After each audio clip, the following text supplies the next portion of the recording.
Okay, y'all, this is from my latest Substack piece called Mars in Aries and the Return of Your Backbone. Mars returns to Aries, activating every Aries placement in the chart, and the ingress says this story is unfolding through courage, conflict, desire, and the mirrors other people provide by SGC Astrology, April 9th, 2026. This is not a quiet transit. Mars enters Aries on April 9th at 3:36 p.m. Eastern, and I need y'all to understand that this is not one of those transits you acknowledge with a cute little aesthetic post and then you keep it moving. This is ignition. This is heat. This is instinct. This is drive. This is hunger. This is fight. This is libido. This is movement. This is the part of life that says, no, we're not about to sit here and keep dying slowly in our own hesitation. Mars in Aries is direct. It's hot-blooded. It's honest. It does not always arrive with perfect manners, but it does arrive with life. And some of y'all have been so overmanaged by fear, overthinking, people-pleasing, spiritual bypassing, and trauma responses dressed up as discernment that the very idea of clean, decisive movement feels extreme. Well, it's not extreme just because it's unfamiliar. Sometimes what feels too much is just what happens when your fire starts coming back online.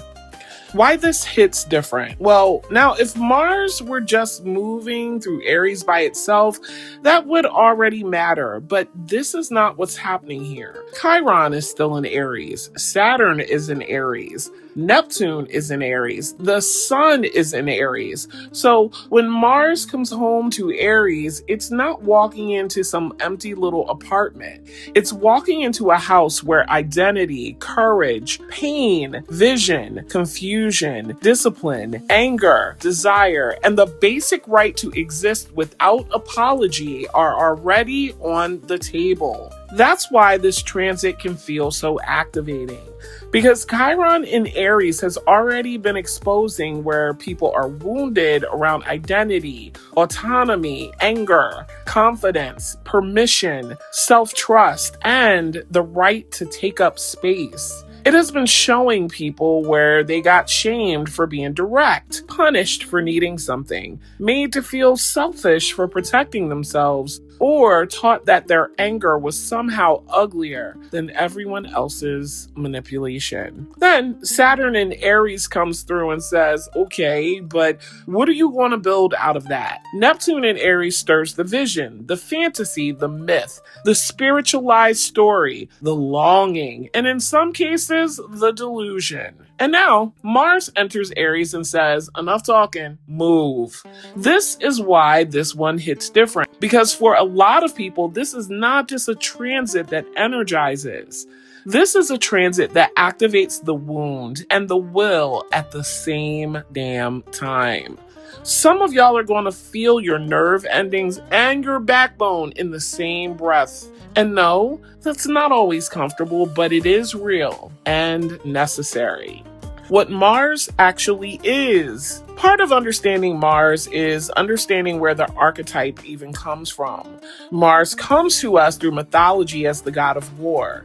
In Roman mythology, Mars is the warrior. In Greek mythology, we see the parallel in Aries. And when people hear that, they usually stop at violence, bloodshed, conflict, and destruction. But that's too shallow. The deeper archetype is not just war for war's sake. It's the raw force in life that fights, pursues, penetrates, defends, protects, separates, survives, and acts. Mars is the part of creation that does not just imagine, it does. That's why Mars has always been associated with soldiers, fighters, hunters, competitors, athletes, and anybody whose life force has to move with urgency and intent. But psychologically, that same archetype lives in all of us. Mars is the inner warrior, the part of you that says, this is mine, this is enough, this is a no, this is what I'm going after, and this is what I'm willing to fight for. So when Mars gets reduced down to just temper tantrums and lust, People miss the sacred part of the archetype entirely. Mars is your drive. Mars is your will. Mars is your urgency. Mars is how you go after what you want. Mars is how you defend what matters. Mars is how you handle conflict. Mars is how you initiate. Mars is how you survive. Mars is how you cut cords. Mars is how you say yes. And Mars is how you say hell no. Mars is the part of you that gets up and goes. Mars is also your relationship to anger. And that is where some people get really tripped up because they've been taught that anger is automatically proof of dysfunction. It's not. Anger can absolutely be messy, destructive, impulsive, immature, and reckless when it's unconscious, but anger can also be information. Anger can be the alarm system attached to your dignity. Anger can be the thing that finally tells you a boundary has been crossed. Anger can be what rises when your soul is tired of being trespassed on. And baby, some of y'all have been really trying to heal without ever reclaiming your Mars. And that's the problem, because not every wound heals through softness alone. Some wounds start healing when you finally get honest. Some wounds start healing when you stop asking for permission to protect yourself. Some wounds start healing when you stop romanticizing delay and start admitting that fear has been driving the car. Mars in Aries can be brave, sexy, passionate, motivating, direct, and full of life. It can also be reactive, reckless, impatient, selfish, and hot-headed if it's not conscious. So the lesson is not just to move. The lesson is to move cleanly. Not from ego panic, not from impulsivity dressed up as intuition, not from a wound lunging at the first sign of discomfort, but from clarity, conviction, alignment. Go check your chart. Now let's make this practical because I don't do astrology just to sound mystical and leave people with nothing to actually work with. First, go look at where Aries is in your natal chart. Whatever house Aries rules is where Mars is heating things up. That is where emotion, pressure, irritation, courage, boldness, confrontation, desire, and directness may be showing up. Then I want you to go look at your natal Mars, because Mars in Aries is always going to say something to your Mars. And that tells you a lot about how you naturally assert yourself, how you pursue, how you protect, how you get angry, and how you move when life gets a little hot. But don't stop there. This ingress is not only about people with Mars in Aries. Mars into Aries is going to activate every Aries placement in your chart. So if your Sun is in Aries, Moon in Aries, Mercury in Aries, Venus in Aries, Jupiter in Aries, Saturn in Aries, Chiron in Aries, North Node in Aries, Ascendant in Aries, Midheaven in Aries, or anything else sitting in Aries, that's going to be direct ignition. Mars crossing an Aries placement is not subtle. It energizes it. It heats it up. It forces expression. It makes it harder to sit on it, deny it, numb it out, or keep it theoretical. And from there, Mars in Aries starts making aspects to the rest of the chart. If you have planets or angles in Aries, this is the conjunction. This is direct activation, direct ignition, direct pressure, direct fuel. But if you have planets in Leo or Sagittarius, you're getting a trine. Fire feeding fire. That can feel energizing, affirming, sexy, motivating, creative, and clarifying. The key is not to let confidence outrun wisdom. If you have planets in Gemini or Aquarius, you're getting a sextile. And this is helpful movement. Ideas can become action. Conversations can open doors. Plans can click into place. Strategy gets legs. If you have planets in Cancer or Capricorn, you're getting a square. If you have planets in Libra, you're getting the opposition.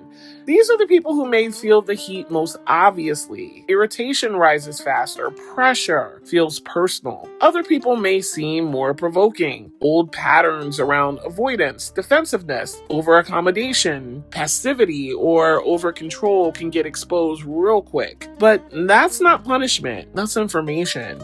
If you have planets in Virgo or Scorpio, you're dealing with a quincunx.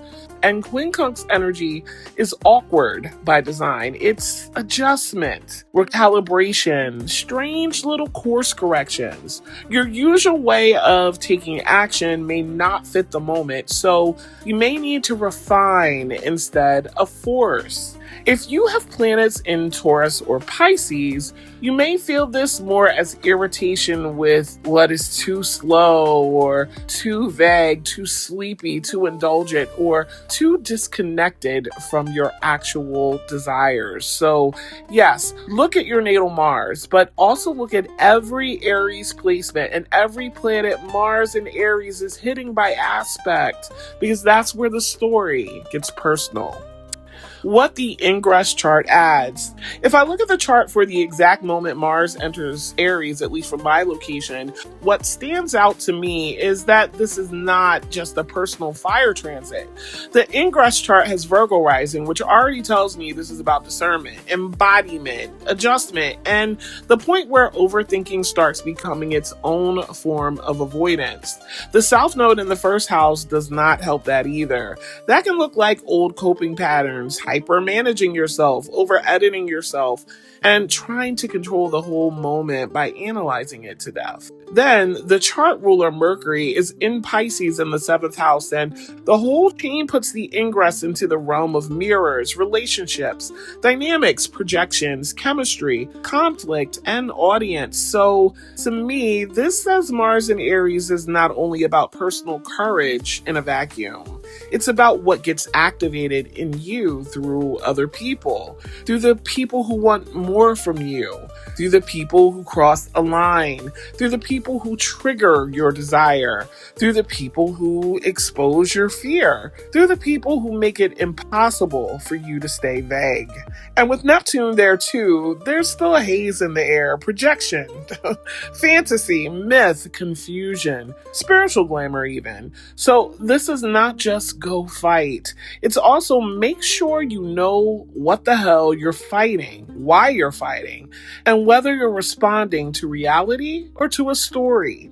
Then when I look deeper into the Aries emphasis in the ingress chart, I don't read it as surface level boldness. I read it as will meeting vulnerability, action meeting entanglement, identity meeting pressure, the kind of courage that shows up when life stops letting you stay half alive, half clear, half honest, and half committed. So yes, Mars in Aries can energize, but the ingress chart says the real story is how that fire gets called forward, through relationships, through mirrors, through pressure, and through deeper material you can no longer avoid.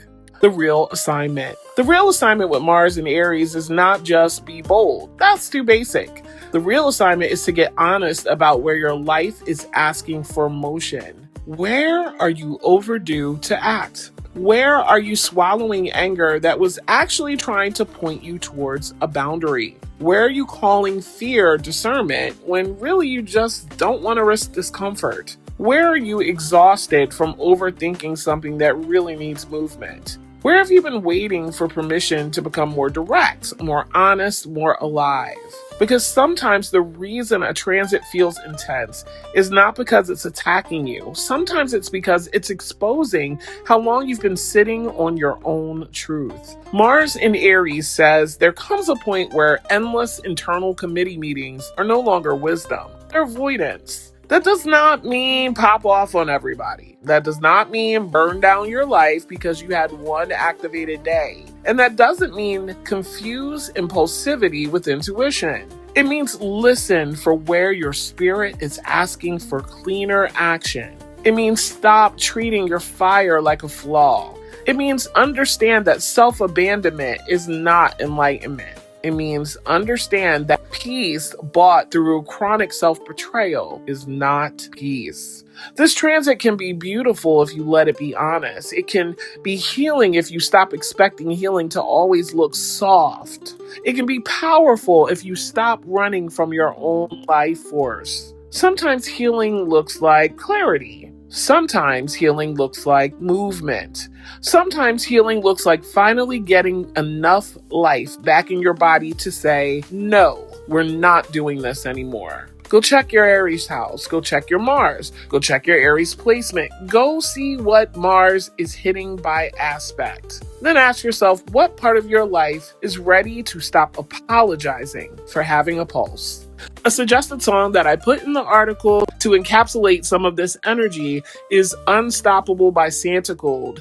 It just, to me, gives backbone energy. Mars in Aries is about fire, nerve, motion, and remembering what it feels like to stop hesitating and start moving with conviction. And I think this song very much gives that. I love you.